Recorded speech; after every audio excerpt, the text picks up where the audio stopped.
Presiden Prabowo Subianto resmi melantik Jenderal Tandjo Budi Revita menjadi Wakil Panglima TNI serta 6 Pangdam yang memimpin Kodam baru, pembentukan batalion baru hingga penambahan komando pasukan khusus.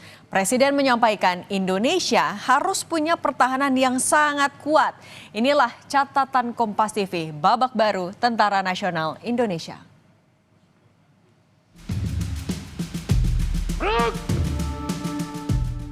Presiden Republik Indonesia dengan ini meresmikan 6 komando daerah militer, 14 komando daerah angkatan laut, 3 komando daerah angkatan udara, 1 komando operasi udara, 6 grup komando pasukan khusus,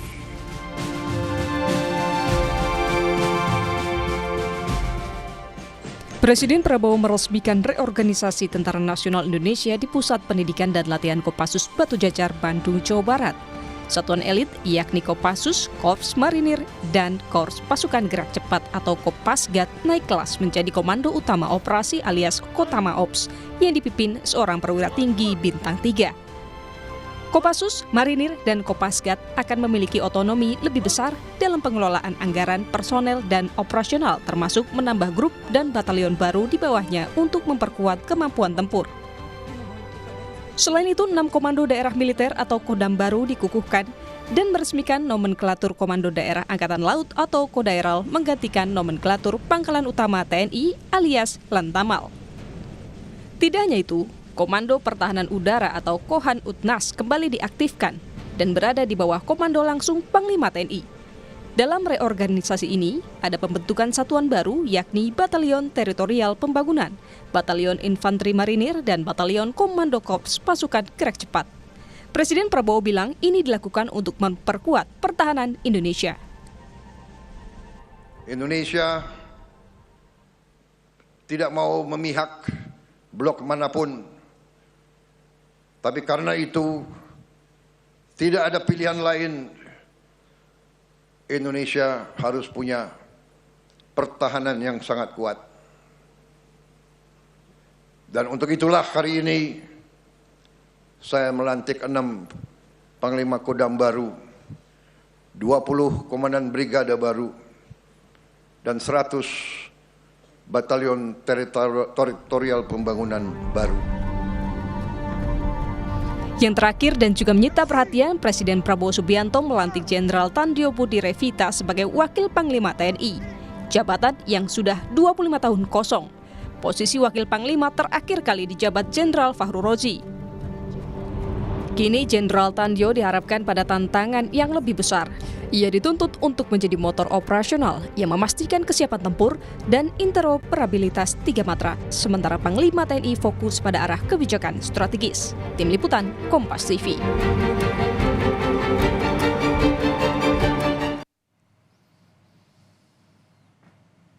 Reorganisasi TNI yang didasarkan pada Perpres nomor 84 tahun 2025 tentang susunan organisasi TNI yang ditandatangani Presiden Prabowo 5 Agustus lalu menjadi tonggak sejarah pengembangan organisasi TNI. Sekaligus babak baru bagi Presiden Prabowo sebagai Panglima tertinggi TNI mengonsolidasikan kekuatan militer.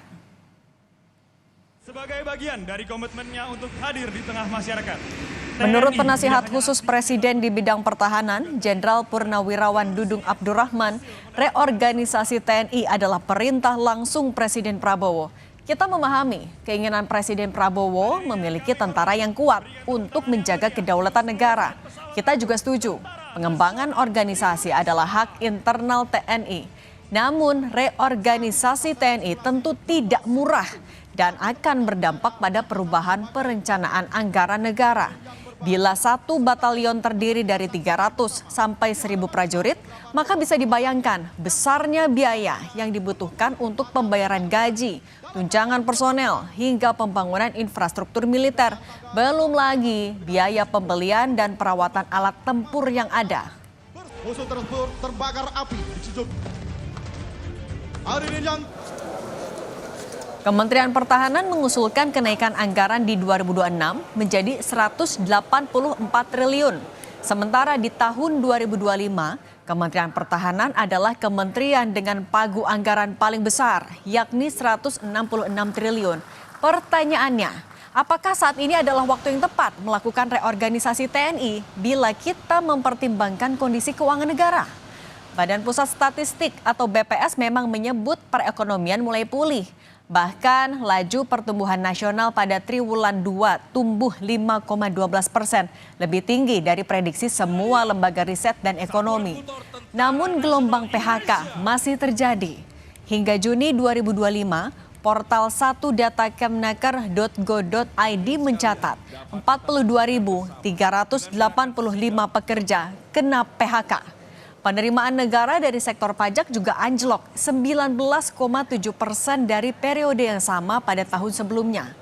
Indeks keyakinan konsumen menunjukkan tren yang terus turun dari 127,2 poin di bulan Januari menjadi 117,8 poin di Juni 2025. Kondisi ini menunjukkan tantangan berat yang dihadapi keuangan negara.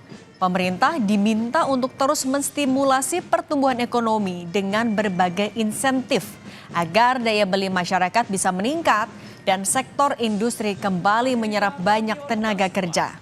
Keputusan reorganisasi TNI sudah dibuat dan dijalankan.